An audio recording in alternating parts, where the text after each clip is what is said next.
Baruch atah Adonai Eloheinu melech haolam, shehakol nהיה bidbari. Amen. Amen. L'chaim. L'chaim, l'chaim, l'chaim, everybody. Chaim, veli v'racha. Good tavach, shavua tov to everybody. Good new week. It's great to start the week with Torah studies on the Parsha, as when we live with the Parsha, which, by the way, you can do it daily, every day, around 8:40. We begin till around 9:30 doing Chumash Rashi. Sundays we do it an hour later. Can always join us online, live here in-house at Chabad Zichron, or whatever it is. It's great that when we do it on a daily basis, anyways, that's wonderful. You know, it's also wonderful right now. Right now. So, Jewish people left Israel. They left they left Egypt. They left Egypt. And they're on the way to the Holy Land. Not exactly. Kind of went a roundabout way, as we learned today, actually, in Chumash Rashi. Egypt and Israel, if you were to go the way the Philistines, which, by the way, where did they live? Anybody know? Gaza. Gaza, exactly. So you go direct from Egypt straight across. But God didn't do that. He brought them down. Because concerned that, of the desire to want to return. Because in the end, what happened till this point, you can take the Jew out of Egypt, but not Egypt out of the Jew. There was still some notion of the Egyptians, because yes, the firstborn had died, but Pharaoh and the Egyptians and his servants were alive and kicking. So and as we know the story, they came after them. They came after them. Let's go right into the Parsha. Share over here.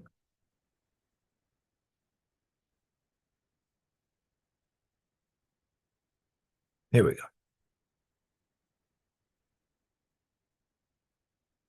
Okay.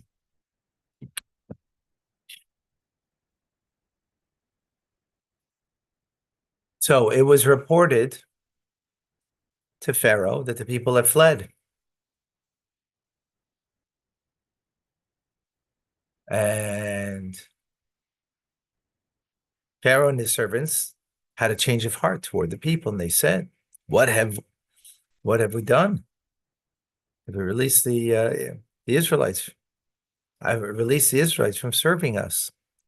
So,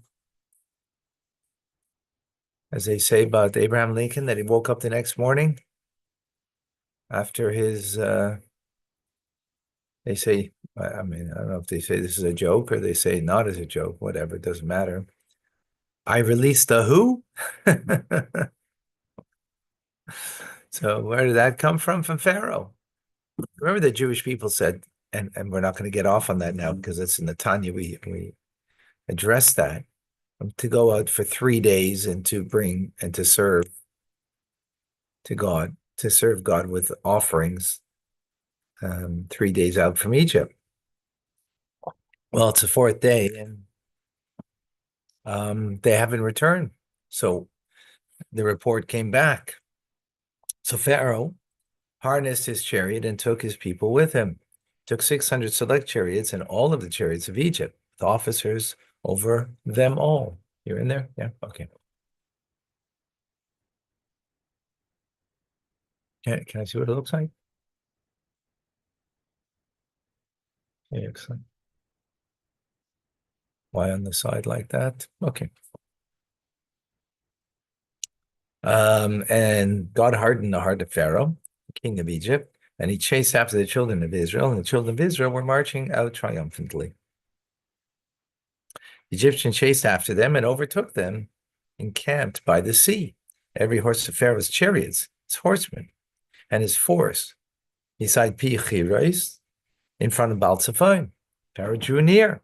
The children of Israel lifted up their eyes, and behold, the Egyptians were advancing after them. They were terrified. The children of Israel cried out to God.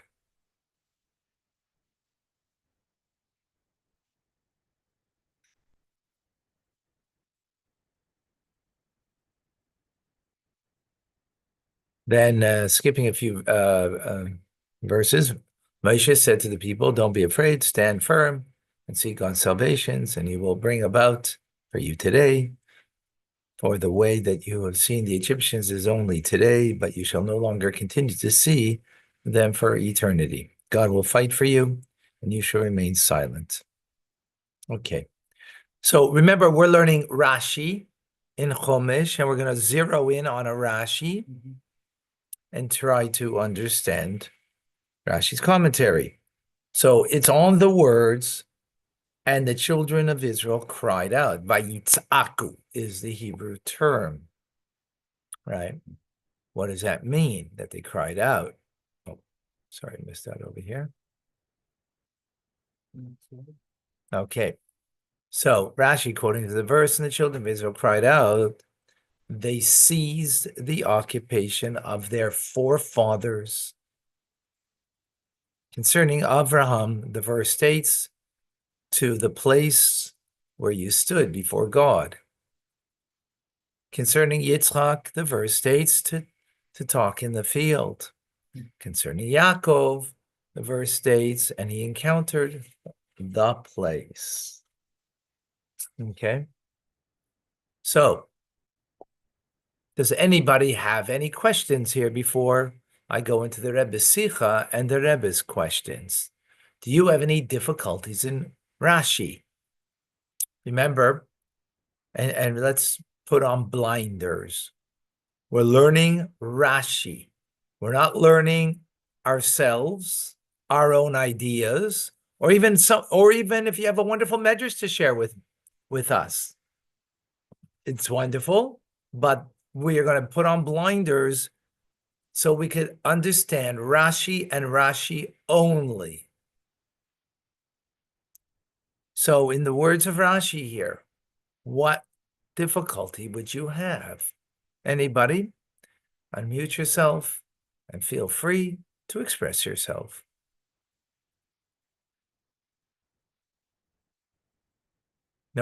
No issues? Everything's clear? All right. We'll see you next week then. Really?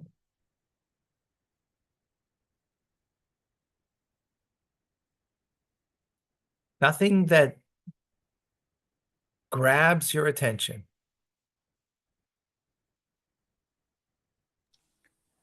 Well, what is they seize the occupation of their forefathers? Is that Well, okay, what's the question?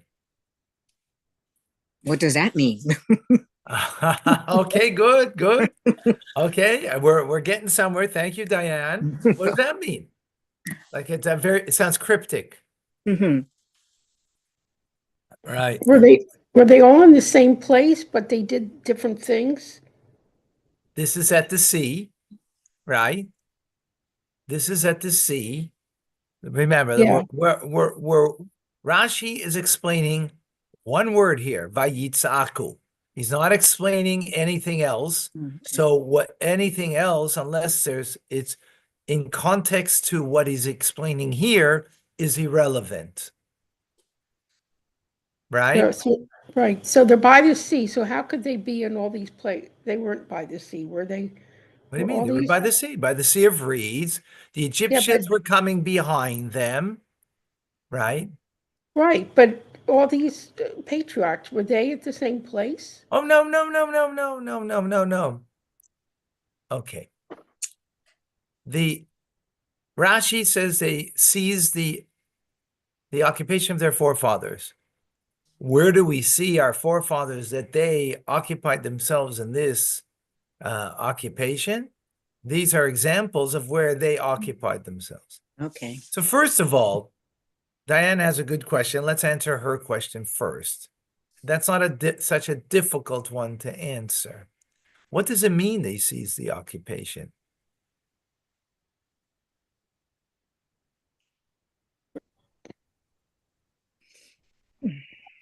Wait, what do they do? They became blacksmiths, or they became cobblers? What did they do? What does it mean they cried out over here? What do you think they did? Does this mean they see the occupation of their forefathers? Is it the Israelites' forefathers, or is it No, Abraham, Isaac, and Jacob. Those are the forefathers. they prayed? Who said that? Tim. Who said that? Tim. Team. Who? Team. I can't hear. Tim. Kim? Tim Flores. Correct. They prayed. It means they prayed. In the context, that's very simple. So then, if they prayed, so the simple question is, on Rashi, what's the simple question? Why do you say why are you speaking cryptic? Seize the occupation of their forefathers. Why don't you just say, Vispalalu, they prayed. Simple. Right? Right. But the question is even more. What was the occupation of the forefathers? They all did the same thing. What were they? Come on. Shepherds. Who? Shepherds. Right. Who is Andrew? Exactly. They were shepherds. So you're saying something cryptic that you mean prayer, the occupation of the forefathers, when indeed the occupation of the forefathers, in a literal sense at least, is being shepherds. So, just be simple and state simply. Oh, I other thought it question? meant place. What? I'm sorry. I thought it meant a place, not an actual occupation. I thought you were occupying a place rather than an occupation due to Oh, what no, they no, did. no, an occupation. John. Umnais. An uman is a craftsman. Umnais is a craft, occupation, a craft, maybe even better. They seized the craft of their forefathers. What was their craft?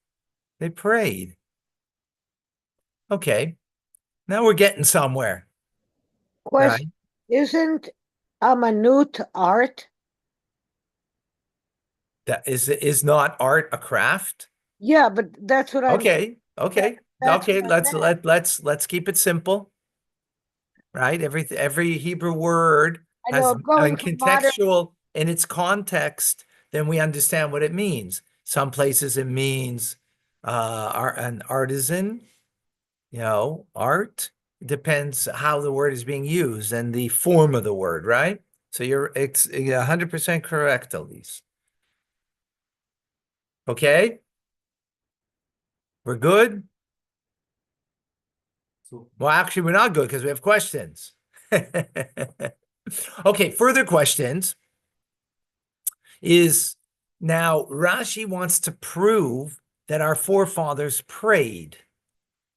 And therefore, that's what he's bringing 3 instances. Not that they prayed in the same place over here. That's what it means. It just means that they prayed, right? They took the craft of the occupation, the craft of their forefathers, and they engaged, right? So we see by Rashi, he brings, if you can let in David, thank you. He brings the first proof is from that he stood there, before God. Okay, we presume it means prayer. It's not. It's not obviously prayer. We presume it. The second instance is by Yitzchak, that he talked in the field, he meditated in the field. It's not openly that he prayed. We presume that it's prayer. We understand it in the context, right? And then thirdly, by Yaakov, he encountered a place.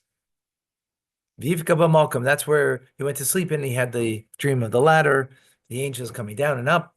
And there he encountered a place. Again, it's not clearly openly that he prayed like the other two instances. It is hinting to it, and we understand it that it means it, but it's very oblique. There are many references to to Avram, Yitzchak, and Yaakov that they prayed. That is openly, clearly a form of prayer, not oblique like these three instances. And yet Rashi doesn't choose these that I'll quote in a moment, but he chooses something that is very unclear.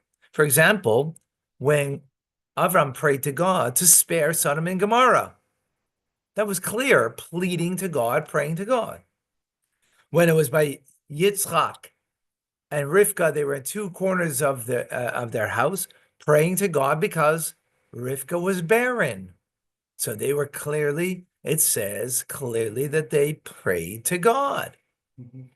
And thirdly, by Yaakov, he was afraid of his brother Esav, of what he might do, right? And he says that clearly he prayed to God, save me from the hands of my brother Esav. Yet Rashi doesn't choose those instances to signify prayer, to tell us that they prayed, and that's what the Jewish people did here at the when the Egyptians were down their neck. He uses different examples that are only oblique instances of prayer, right? Is that clear? Very cryptic, Rabbi. Is the question clear? All the questions clear? Yeah?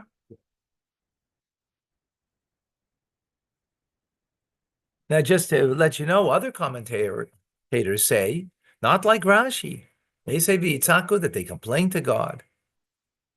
But Rashi doesn't say that. Remember, we're learning Rashi. We need to get into the head of Rashi to understand his opinion. Nothing else matters. Okay? Just make sure we have clarity on that. Okay, so let's just summarize. Why doesn't Rashi just say they prayed, but yispalalu, instead of, occupation? Why does he use the term occupation, craft, when their occupation was shepherding? Why does Rashi, actually, a further question I'm sorry that I didn't mention is, what's the problem here to begin with that Rashi even needs to explain? Take away Rashi's explanation. When you read the verse and it says that they were frightened and they cried out to God, did any of you think that that meant that they prayed to God? Some of you might have. Some of you might have because, hey, you thinking like Rashi. Amazing. So what do we need Rashi to come be Rashi when, I figured it out that Vayitzaku means he prayed. Right? We got our own Rashi who thought that. Except the problem is Rashi doesn't say exactly what we thought that they just prayed. He gives us a whole kit and caboodle over here. Right? I mean, after all, what does it mean, Vayitzaku? You're crying out. Crying out to God. And then the examples that Rashi gives is examples that seemingly only hint to prayer, are not obvious about prayer, where we see instances of our patriarchs where they obviously pray to God, and yet Rashi doesn't use those as the examples to show that our patriarchs prayed, and that's what the Jews were doing, like the patriarchs. They were acting like them and prayed to God. So obviously there's something a lot more going on over here that we ain't getting. And we're not getting it because we're not yet 5 years old. I'm not, at least. I'm not the true 5-year-old. All right. Obviously, there's something that's bothering Rashi here, that he is coming to address something that we ain't getting. And because we're not the 5-year-old, so we are thinking, maybe we're overthinking. We are thinking in a complicated adult manner rather than thinking in the child's way, right?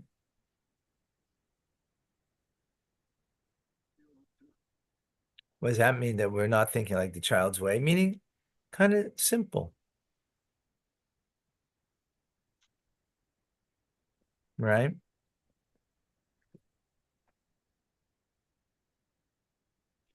Okay, so what's bothering the 5-year-old in us that Rashi is coming to explain?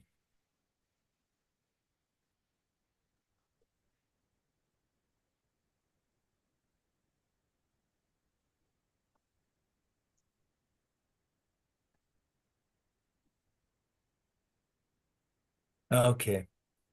So this is what we call the simple question, which means in Yiddish, it's called the klutz kasha, right? The klutz kasha means like a klutz is someone who trips over something that's obviously in front of them, right? So the klutz kasha means it's the obvious question that's right in front of us, and somehow we tripped over it and we didn't notice it. We didn't notice it, right?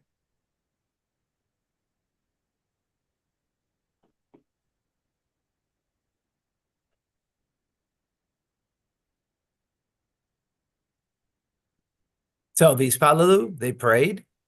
V'yitzaku, when they cried out. Oops. Okay. So the Klutz Kasha begins that the verse says, in verse 6, and the children of Israel left Egypt triumphantly. As Rashi explains, they displayed their courage openly.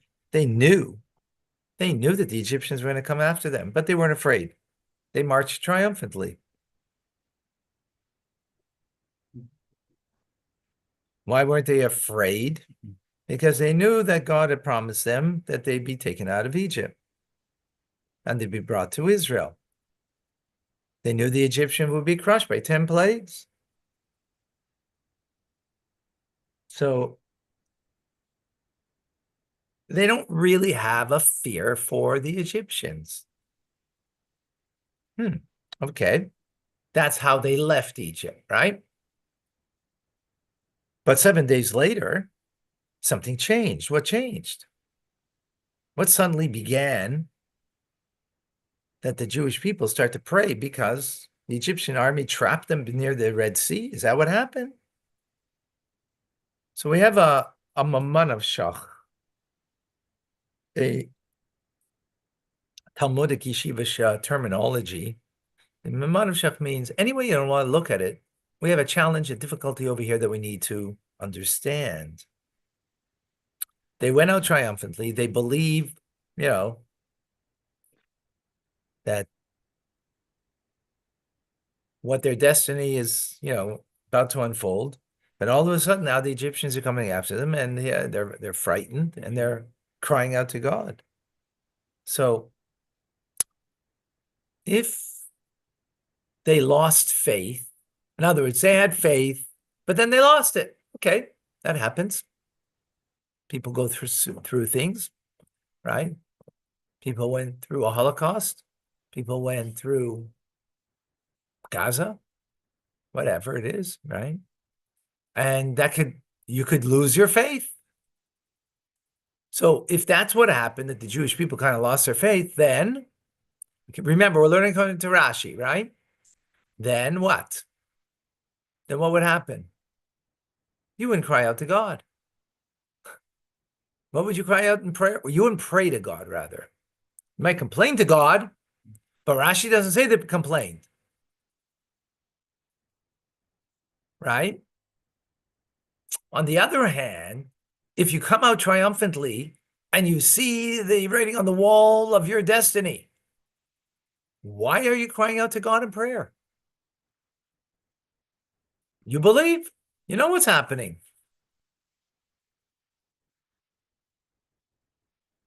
This is the klutz kasha. This is what's bothering.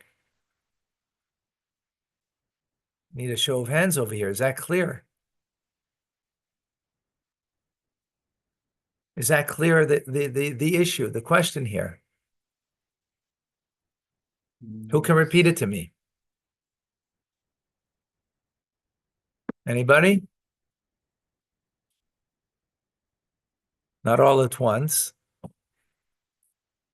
It's deafening when you all speak at once. Okay, I'll risk some ego. I'll try. Thank you, Chava. So the question is why they lost their faith, but they regain it here. Why? Why is crying out in prayer instead of complaining if they lost their fear of Hashem? Or sorry, their faith of Hashem. Yeah, let's go back for a second. Rashi says they prayed, right? And we're only learning Rashi now, right? Right. So that's not an issue. Rashi, according to Rashi, they prayed. The question is, why? Mamanav Shah. If you don't believe that God is going to come through, so then what are you praying for? Right? Mm-hmm. And if you do believe, right? If you do believe, then what are you praying? What are you praying at this moment? What are you praying? What do you need now that you're praying for? Just go do what you got to do. Right? What are you praying for? In other words, you can't win. No. Either way, it's like, Well, in the question, yes, you can. Yes. yeah, you can't Yes. win. Yeah. Okay. In other words, again, remember, we're trying to think like Rashi, right? The 5-year-old in us, the Rashi 5-year-old. Rashi is bothered by the context of the story. They went out triumphantly, so it means they were on top of everything. They were believers, right? So if that's the case, the verse says, oh, but they cried out to God, right? So and Rashi chooses that doesn't mean they complained. It means that they, right? As we said, well, we're going to explain. It was something positive. Okay, so if they're believers, so then why are they crying? Why are they crying out and prayer to God? And if they're not believers, then why would they pray at all? So what does it mean over here? This idea of crying out to God. So David says in gratitude. Yeah, but that's not what the word vayitzaku means. To cry out is not in gratitude, right? And it doesn't sound that way from the context. But good. That was a good effort, David. Good try. Yeah, good effort. So that's why Rashi uses this cryptic term. He doesn't say they prayed. He says they seized the craft, the occupation of their forefathers. What does that mean? Now, obviously, he doesn't mean here occupation or craft of what they did, occupationally for their livelihood, right? That's not what it means. It's a figure of speech that means prayer, but is bringing out a concept of prayer. What does that mean, a concept of prayer? Why did our forefathers pray? Anybody? Why did they pray? How come? Anybody? No? Guidance, maybe. Diane? Guidance. Guidance, okay. Good. Anything else? Protection. Protection. wanted- Good. They wanted help. Rather Dishmaya. Vati Shmaya. Okay, that's help. Wanted help. Help. Okay, good. And Fear. service, maybe? Service. Okay. Clearing of doubts. Clearing out doubts. Okay, excellent. None of you got it though. Fear. Hmm? Fear. Fear? No. Guidance, Obligation? maybe? Guidance? Okay. That's all good. But sorry. We're only 4. Ah. Paid 5 yet. You know why they did? Well,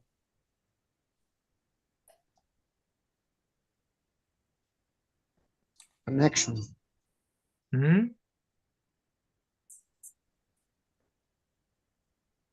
Because that's what a Jew does. They pray. You know why? Because that's what we do. Why? Because that's what we do. Not for guidance, not for fear, not for inspiration. That's our occupation. That's what we constantly engage in. Why? Just because. That's the makeup of who we are. Let's see inside Rebbe's teachings, Sikha this week.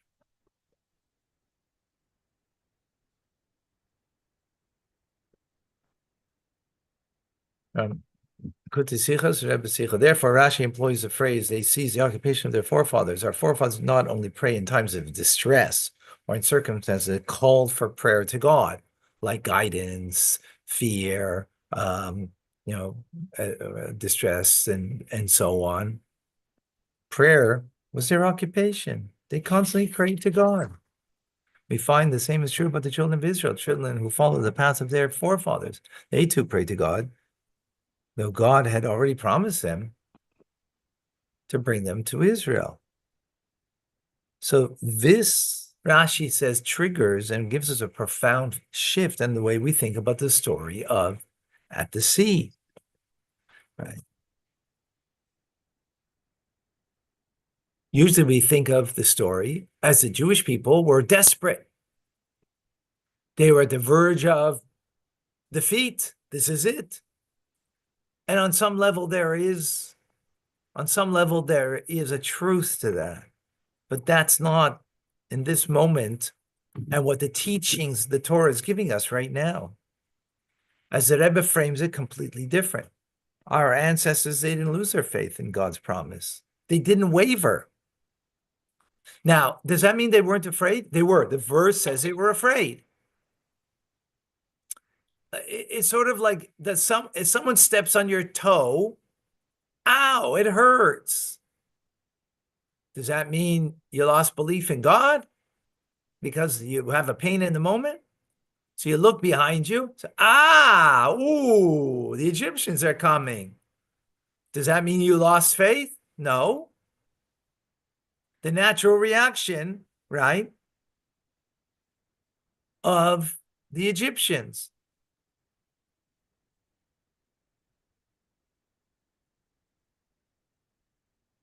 Because here they're boxed in. There's a sea in front of them. The Egyptians are behind them. Yet the Jewish people were confident.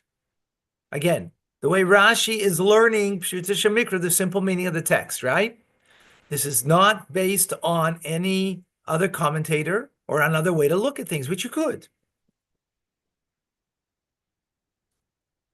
So God had promised everything would be okay. So why did they pray? What are you praying for? If everything's okay, it's because that's what a Jew does. They pray. Why? Just because. That's what a Jew does. I've said this many times in today's Sunday. I don't know, right? college kid calls home to dad. Hey, Dad, what's happening? What's doing? How's Sunday football? Father says, "No, son, how much money do you need?" Right. Why did he make the call? Because he needed something. Why do people make the call to God? Because they need something. That's not the Jew, not the Jewish way. We make the call because we want to make the call. Why do we want to make the call? Just because we want to be connected. With this now we can understand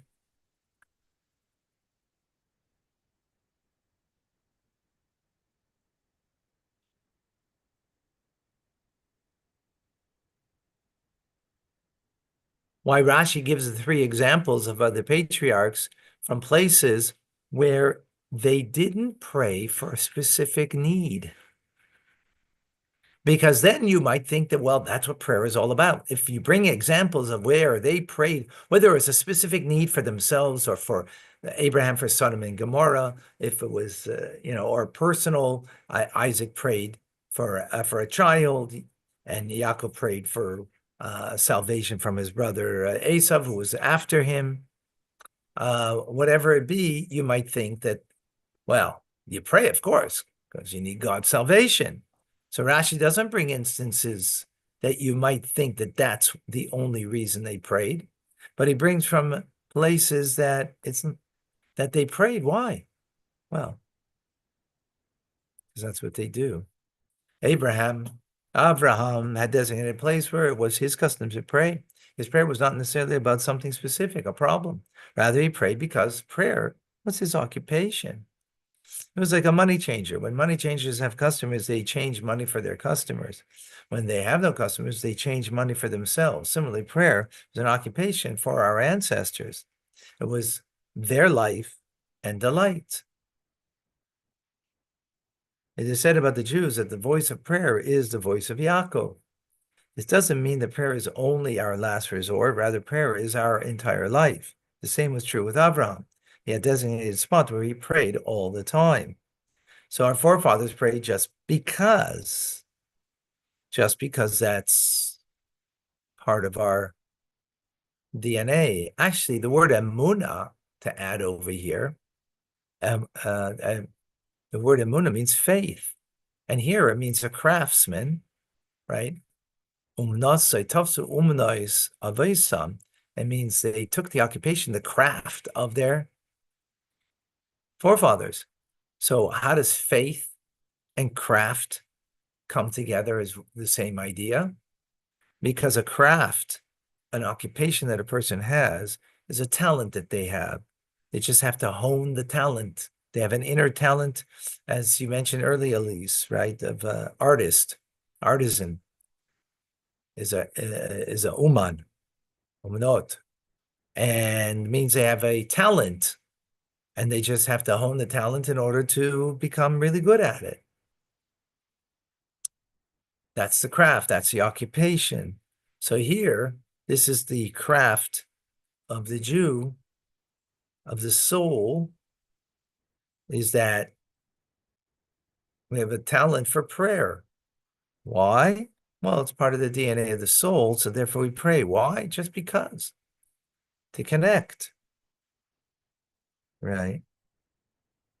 So therefore he gives the examples, deliberate places where it's clear that they didn't pray for a specific reason. They just prayed because they prayed. Rashi, right?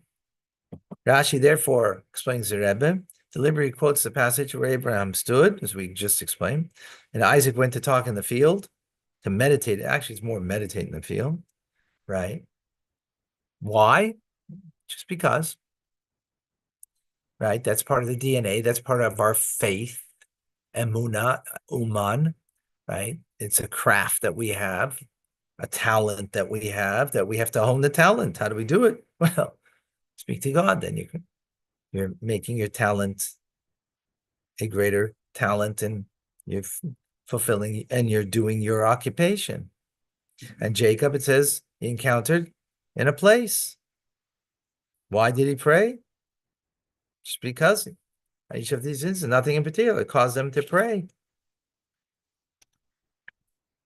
This proves that prayer was an occupation for our forefathers. It is something in which they constantly engaged, even when no particular cause inspired them to pray to God. Psst, this is fascinating. So Avram stood in his place regularly. He stood there to pray before God. Yitzhak went out in the field to meditate, see the wonders of God, perhaps, doesn't say clearly, but in order to meditate upon God and to pray to God. Yaakov, well, he was on a journey and he stopped in a place and he felt that there's something about this place that's special. Oh, it's special? Let me pray here.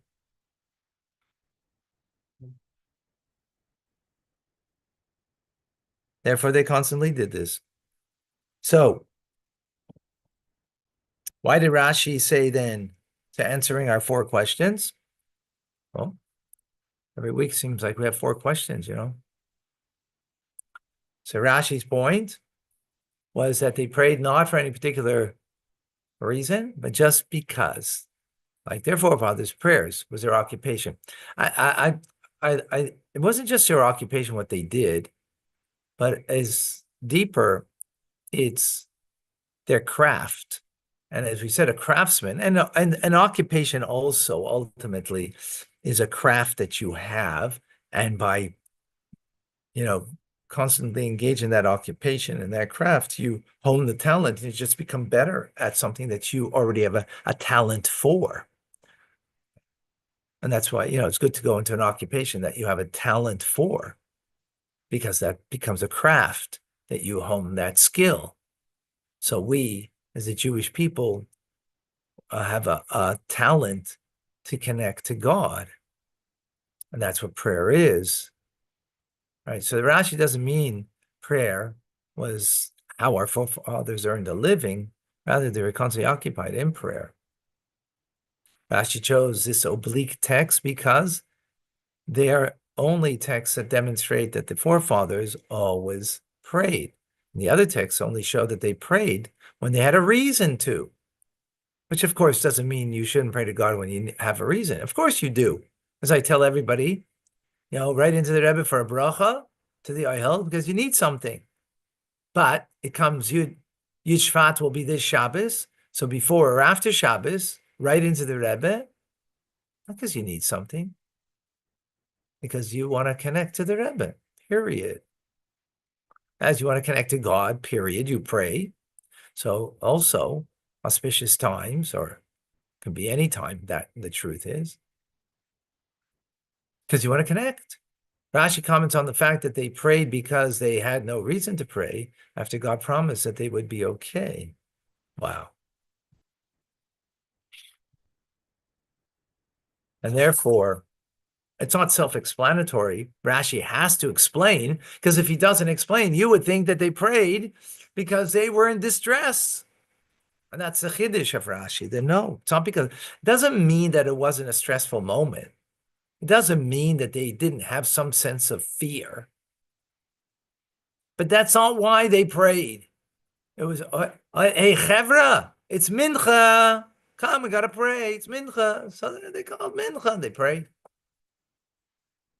Maybe they prayed with greater fervor because of the situation. Okay. But that's not why they prayed.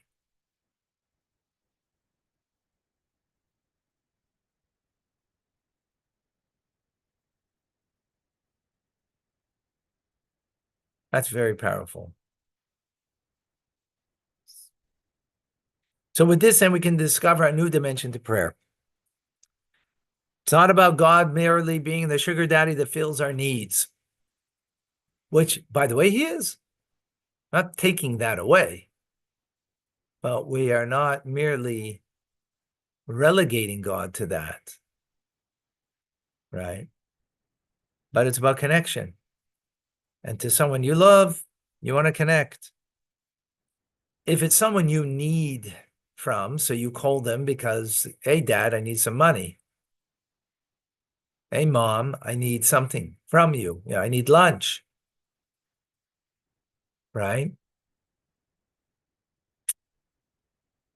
But if it's not about your needs, but it's about the love you have and the desire to connect, then guess what? What would happen?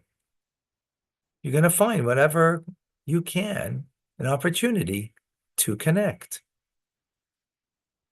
Right?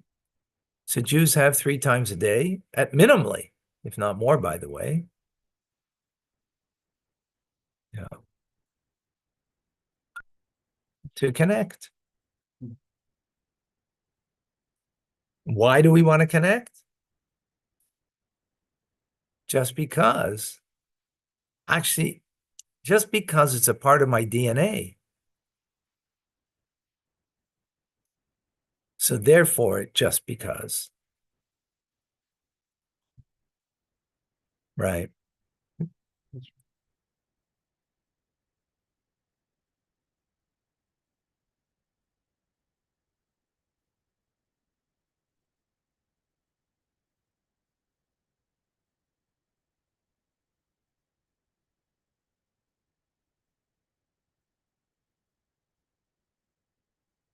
So the Rebbe teaches us interesting idea. This teaches us a lesson on how to serve God, says the Rebbe. Our prayers, Torah study. Now we're speaking about prayers here, but it's of course not just prayers. The Torah study must resemble an occupation. This means that our goal in Torah study should not be merely to know what we must do and what we must avoid. Rather, it should be purely for the sake of Torah study. The same applies for our mitzvah observance and prayers. We do not require a specific reason or purpose to engage in them. They should be our occupation. This means that serving God in all of the aforementioned ways must be our entire being and purpose. In other words, it's me, and therefore that's why I occupy myself in it. It is me, right? And what way is it me? Because it's my soul. It's the DNA of my soul, is the connection. And since it's the DNA of my soul and my connection, right?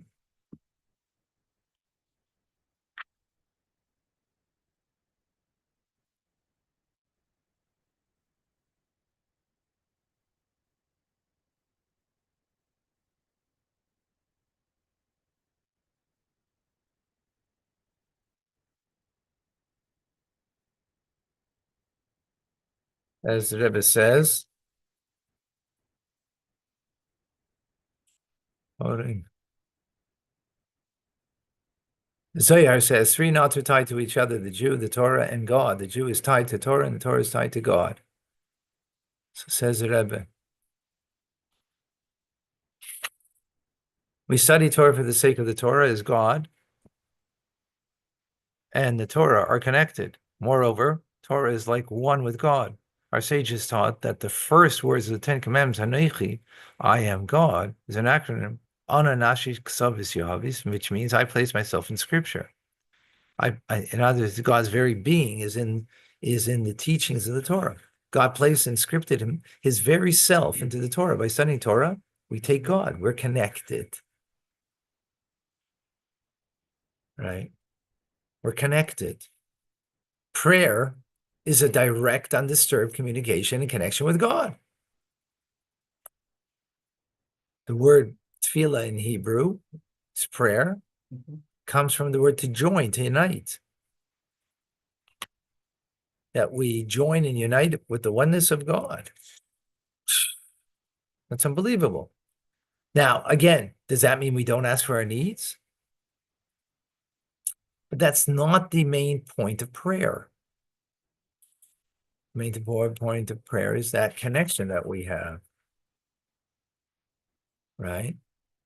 The main point of prayer is the connection. And in that connection, part of that is also requesting what our needs are. But when we do it out of a desire to connect, then it's not that, the relationship is only so I can get whatever I need from you, but the desire is, and the connection is just for you. And you also hold the key to so much more in my life that I could enhance my connection even more with having those things. So you ask for health. So you can ask for health, so you can pray to God because you have a need from God for health. Or you can pray to God because of the connection, and that having the health will enhance the way I can connect to you better. It's like a parent who isn't well and, they wish to get well so they could serve their family better. Oh, that's a different notion. Why do we want to get better? Because I want to be better. I want to feel better, for me, which is human. Not, that's human. What divine is, I want to get better so I could be of service better. So I could serve you, God, better. That's a different notion. So it's not in the end about me, but what I'm needed for and what God, what my service is. Now that's not so simple, so easy, because human nature is, what's good for me is what I want. So this is what prayer ultimately is. Now, God runs the world in ways that, we can't fathom, but some things he allows us to fathom, and we see the truth so blatant. Look what happened this past week. On Thursday, Agam Berger, 18-year-old when she went into as a hostage, 19-year-old now, was supposed to be released on the previous Shabbos, and was going to be released on Shabbos. She was taken as a hostage October 7th, not particularly an observant individual, but she resolved that she's going to keep Shabbos. And even when her monsters who were controlling her wanted her to cook for them and to cook, including cooking on Shabbos, she refused, putting her life in peril. No, I'm keeping Shabbos. She kept kosher. They gave her non-kosher food. She wouldn't eat it. Halachically, she could have, by the way, because she was in peril.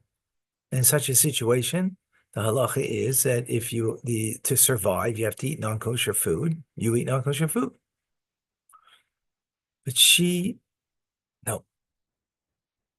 Furthermore, somehow, God, a miracle for her, is she found a sitter in Gaza. Must have been at one place where maybe soldiers were and they left it over. Who knows how that happened.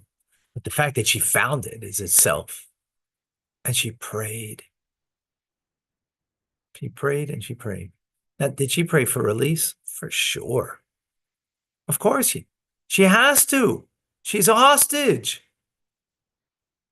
You have to pray for asking God to release you. Just as if you're sick, you ask God, Rifeinu Hashem v'nirafe.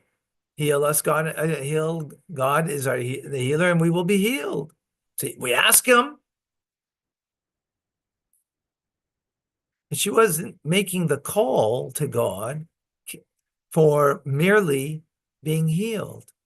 She wanted to connect.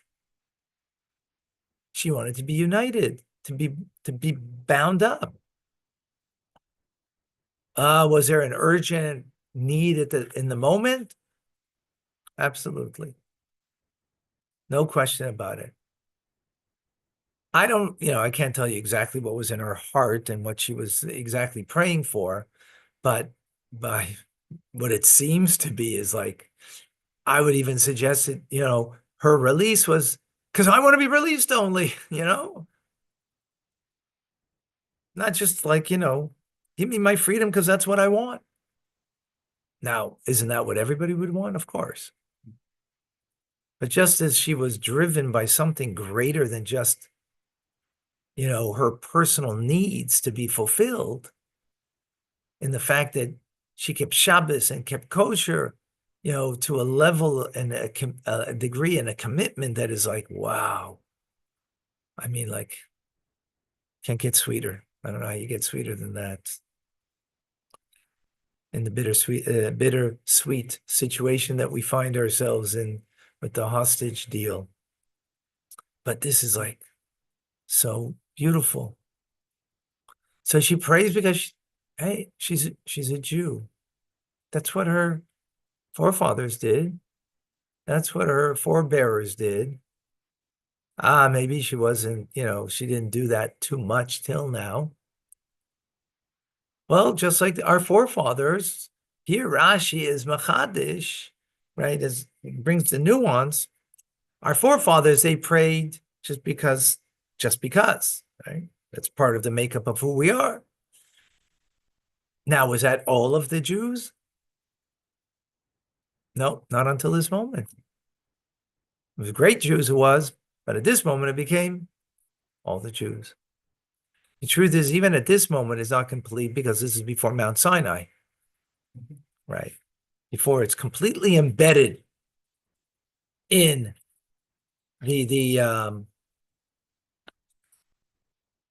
externalities of who we are, completely embedded. And this is how the Rebbe includes in the Sikha so beautifully. Share from the Sikha from this week.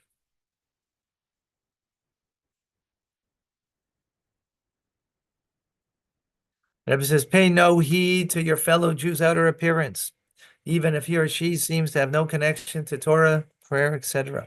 You need to know that deep inside, Torah study and prayer are the natural occupations of every Jew, since they were the occupations of every Jew's forefathers.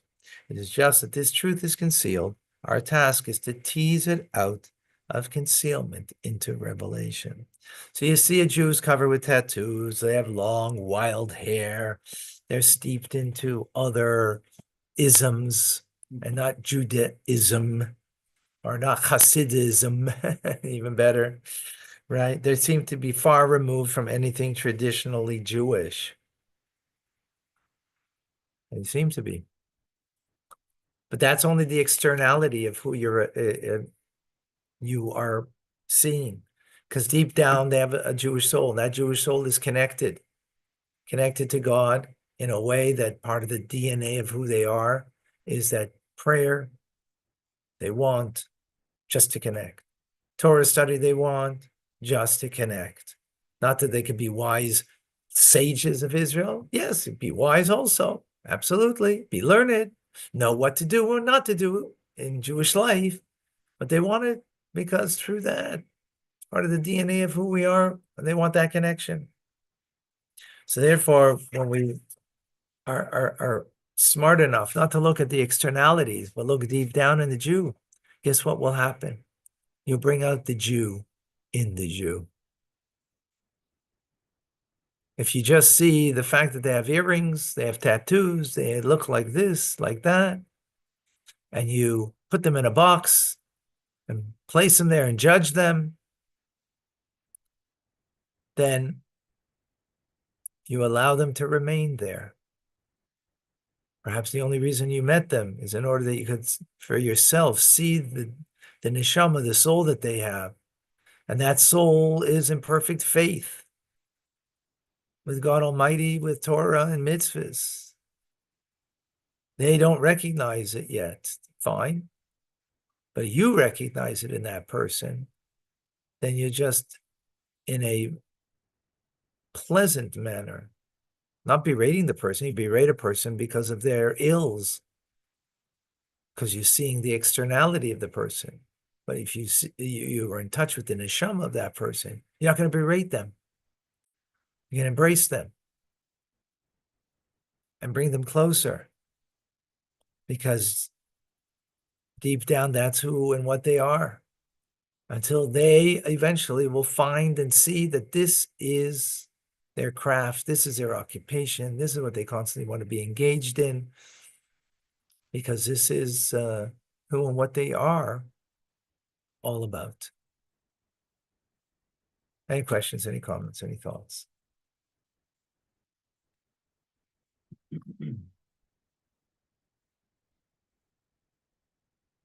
Beautiful sikha.